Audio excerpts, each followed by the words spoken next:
Good evening बच्चों, स्वागत है आप सभी का। देखिए, ये आपकी तीसरी क्लास है।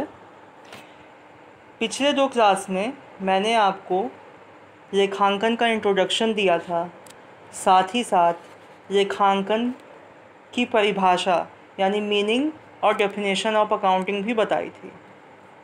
इसको मैं फिर से आपको बता देता हूँ, एक क्विक रिकैप किया जाएगा, उसके बाद हम आगे चलते हैं। तो आइए देखिए, रेखांकन संगठन की वित्तीय प्रगति की घटनाओं को जानने, मापने और एवं लिखने की ऐसी प्रक्रिया है जिसके बेसिस पे हम संबंधित डेटा को उसके उपयोगकर्ता तक संप्रेषित कर सकते हैं। इसका सिंपल मतलब ये हुआ कि अकाउंटिंग में हम फाइनेंशियल नेचर के घटनाओं को जानते हैं, उसका एक मेजरमेंट तैयार करते हैं और उसको लिखते हैं, ठीक है, जिसके बेसिस पे हम कुछ डेटा, कुछ सूचनाओं को उन तक पहुंचा देते हैं जिनको इसका उपयोग है, जो इसे यूज करना चाहते हैं, ठीक है। ये आपका रेखांकन यानी अकाउंटिंग में होता है। हम इसे ऐसे भी कह सकते हैं कि accounting is the art of recording, classifying and summarising in a significant manner and in terms of money, transaction and events which are in part at risk of financial character and interpretation the result thereof। यानी आप ये कह सकते हैं कि accounting में हम financial nature के ट्रांजैक्शन को लिखते हैं, उसको देखते हैं, उसको समझते हैं, साथ ही साथ उसका एनालिसिस करते हैं। एनालिसिस करने के बाद उस डेटा को उन लोगों तक पहुंचाते हैं जिनको इसका यूज है या जिन्हें ये चाहिए। एक सिस्टमैटिक वे में, एक सिस्टमैटिक मैनर में हम उनको देते हैं। आइए आगे देखते हैं। अब हम फीचर्स ऑफ अकाउंटिंग यानी कैरेक्टरिस्टिक ऑफ अकाउंटिंग देखेंगे। देखिए, सबका कुछ ना कुछ फीचर्स होता है जिसके बेसिस पे उस चीज़ को हम पहचानते हैं, आइडेंटिफाई कर सकते हैं। अकाउंटिंग का भी कुछ फीचर्स है, आइए देखते हैं क्या है।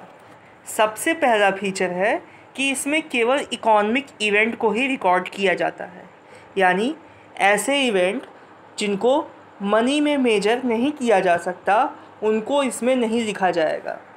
जैसे हो सकता है कि बिजनेस के ओनर को कोविड-19 हो जाए, इससे बिजनेस पे इफ़ेक्ट तो आएगा, बट क्या हम इसको मनी में लिख सकते हैं?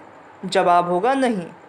तो इसमें क्या लिखा जा सकता है जिसको हम मनी में एक्सप्रेस कर सकते हैं? जैसे हमने अपने एम्प्लॉय को बोनस दिया, हमने अपने एम्प्लॉय को वेतन दिया, हमने परचेस किया, हमने ब्याज दिया, हमने कमीशन दिया, एक्सेट्रा।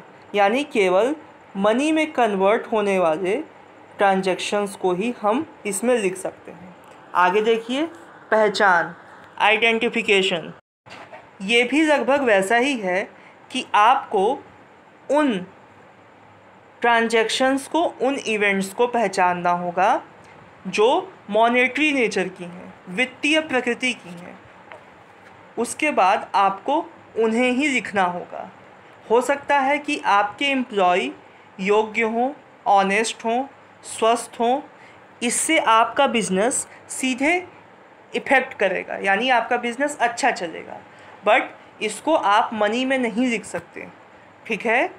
तो इसमें आपको पहचानना होगा कि कौन सा मॉनेटरी नेचर की ट्रांजैक्शन है, कौन से नहीं। अगला है मेजरमेंट यानी मापन। देखिए, अकाउंटिंग में जो बिज़नेस ट्रांजैक्शन होते हैं उनको मनी में ही मेजर किया जाता है, ठीक है। जैसे आप जब ज़मीन लेते हो, आप कहीं से लैंड लेते हो, तो आप ये नहीं लिखोगे कि मैंने 2000 स्क्वायर फीट अपना लैंड लिया है। आप उसकी वैल्यू, जो भी उसकी वैल्यू होगी, उसको लिखोगे कि हाँ 5 लाख का, 6 लाख का या 10 लाख का मैंने ज़मीन अभी परचेस किया है।